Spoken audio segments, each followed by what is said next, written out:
Step out of the car, please, sir. What is that? I need you to step out of the car, sir.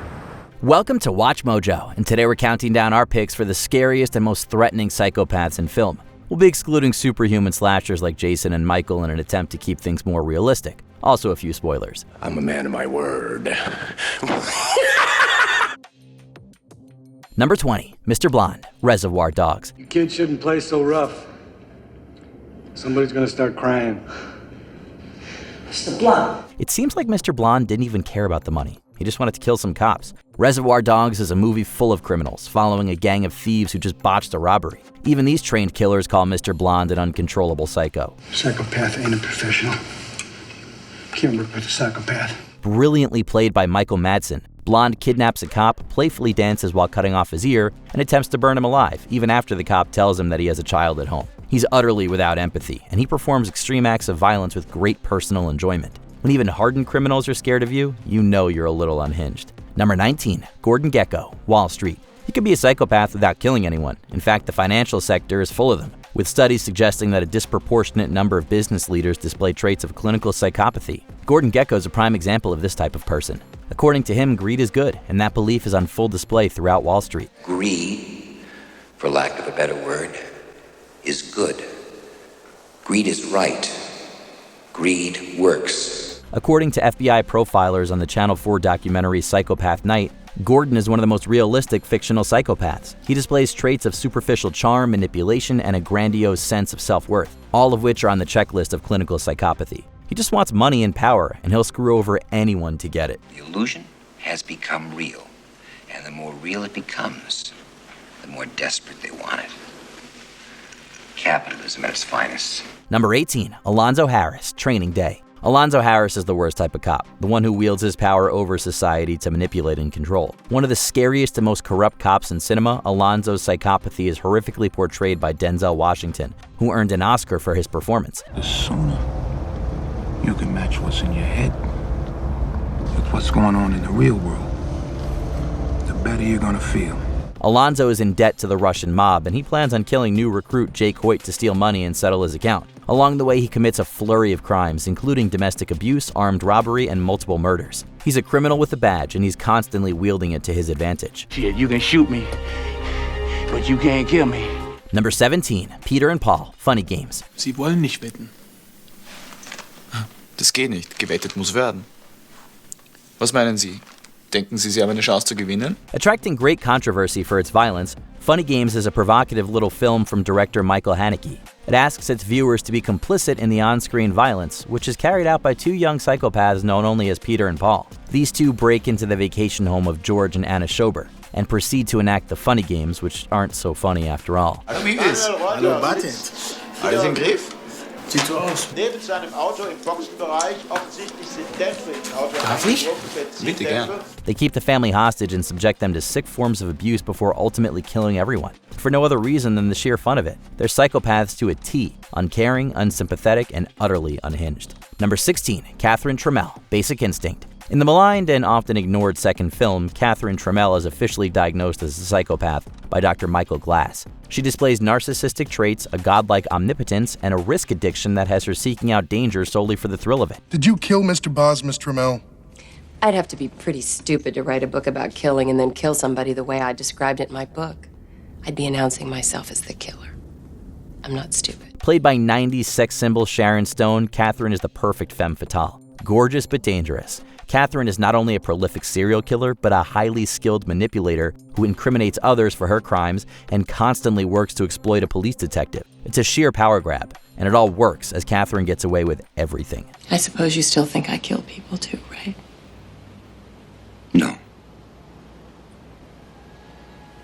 Liar. Number 15, Hans Becker, M. Enormously influential in the crime genre, Fritz Lang's M is one of the earliest examples of a procedural drama. It follows Carl Lohman, a police inspector who hunts a dangerous serial killer. This serial killer is Hans Becker, who targets young victims and kidnaps them off the street. Hier seid ich, weiter, nicht für. Los, schneller.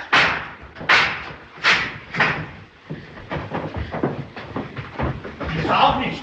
Weiter, weiter, weiter. Peter Lorre is magnificent in the role, and he was typecast as a villain for years afterward. So terrifying is his portrayal of an unhinged and violent man. Hans Becker is one of the earliest examples of a movie psychopath, yet he remains one of the scariest.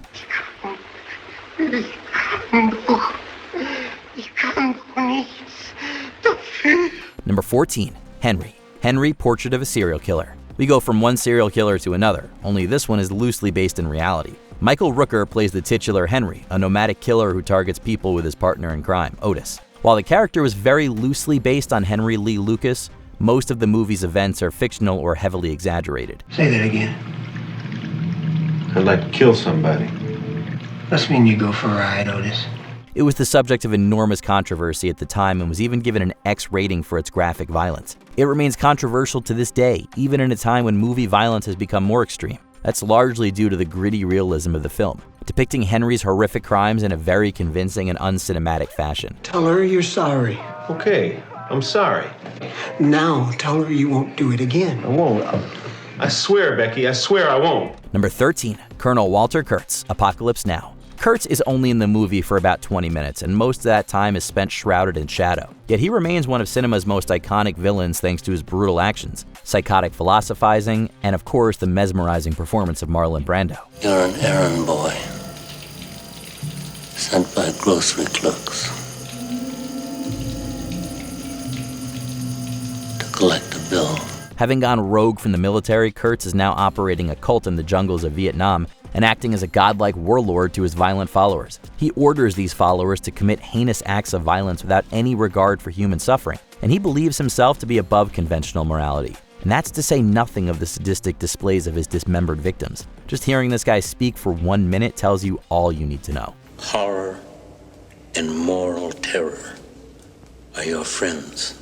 If they are not, then they are enemies to be feared. Number 12. The Strangers. The Strangers. Following a brutal night of violence and home intrusion, the traumatized Kristen McKay asks her assailants why they targeted her. They give one terrifying but succinct answer. Because you were home. These three strangers stalk Kristen and James for no other reason than their own sick enjoyment, and that includes breaking into their home and attempting to kill them. The movie was inspired by the infamous Tate LaBianca murders of 1969, which were also largely unmotivated and led by one of the most notable psychopaths of our time. As Billy from Scream would say, it's a lot scarier when there's no motive. See, it's a lot scarier when there's no motive, Sid. Number 11. Tommy Udo, Kiss of Death. The world of cinema is full of sadistic gangsters, but few are as deranged as Tommy Udo. The main antagonist of Kiss of Death, Tommy's a malicious drug lord who's wildly unpredictable and insanely intelligent. Both traits combine to make him a cunning psychopath, as he kills his victims without remorse and then covers them up with his experienced know-how. You think a squealer can get away from me? Huh? You know what I do to squealers? His most infamous scene, where he gleefully pushes a disabled woman down a flight of stairs, perfectly encapsulates his sadism. He doesn't care who he hurts, and he'll hurt you just to make himself laugh. Then of course he'll cover it all up. There was a squirt says he seen me bending over Larry Young right after he was plugged. Then he says he ain't sure it was me he seen. Number 10. Max Cady, Cape Fear. Robert De Niro often plays anti-heroes, but he veers into full-on villain territory with Max Cady, giving a typically fantastic performance and receiving his 6th Oscar nomination. Max is a truly detestable human being, having been put in prison for assault. Now free, he's stalking his own defense lawyer who hid evidence on the grounds of morality and justice. You were my lawyer! You were my lawyer! That report could have saved me 14 years! You're probably right. Max embodies the psychopath's chilling blend of intelligence and amorality, not to mention an unyielding desire for violence. Whether it's insidious psychological warfare, sick jokes, manipulation, or just outright murder, he will enact his revenge through any means necessary. Forget about that restraining order, counselor!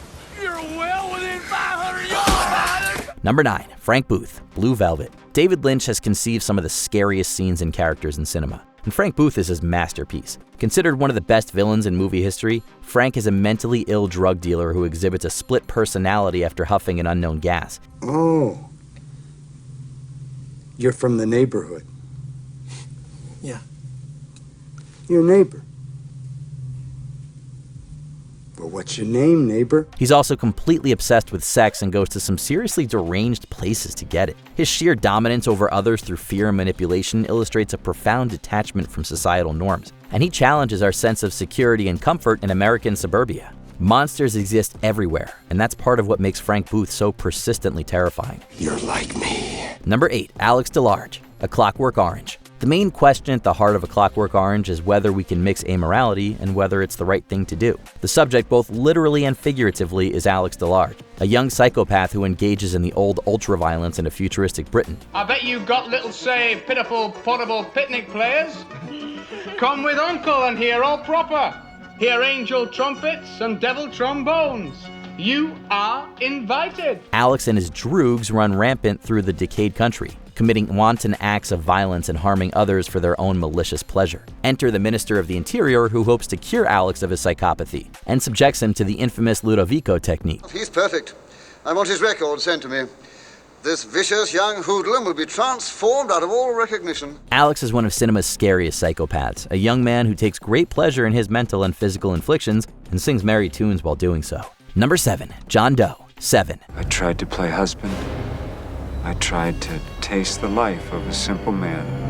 Run away! It didn't work out. Serial killers are scary. Smart serial killers are even scarier. We don't even know what to call a smart serial killer who themes his kills around the Bible. That's exactly what John Doe does, modeling his murders after the 7 deadly sins. Naturally, this type of behavior exhibits a high degree of psychopathy. Not only the killings themselves, but also the intricate planning that is required in conceiving the themes and ideas. John also harbors an unwarranted superiority complex, believing that he's cleansing society and bringing attention to the sin that is inherent in the world. Of course, he doesn't see the irony. You tell me that's not true. That's not true. Become vengeance, David. Nah, she's all right. You tell me. Become wrath. Number 6. Patrick Bateman, American Psycho. It's all right there in the title. Patrick Bateman is American, and he's certainly a psycho. This dark satire circles back to our comments about Wall Street and how the financial sector harbors a disproportionate number of clinical psychopaths. Because it's not just about the pleasures of conformity and the importance of trends, it's also a personal statement about the band itself. Hey, Paul! Ah! Patrick is a Wall Street yuppie who's exceedingly greedy and also completely deranged, being a serial killer who targets women and keeps their body parts as sick trophies. His superficial charm and high-functioning facade mask a deep-seated sadism, making us question the true nature behind the masks that people wear every day. I don't find this funny anymore. It never was supposed to be. Why isn't it possible? It's just not. Why not, you stupid bastard? He's a shell of a person masking his lack of soul with money, clothes, and robotic music reviews. The pleasures of conformity indeed. Number 5. The Joker, The Dark Knight. You know what they say. Some men just want to watch the world burn. Alfred was right on the money with that, summing up the Joker and his entire philosophy with less than 10 words. Many wonderful actors have played the Joker throughout the years, each giving the character a unique and original twist. But most people will agree that Heath Ledger's iteration is the best of them all. A perfect encapsulation of his twisted morality, sick playfulness, and fierce intelligence.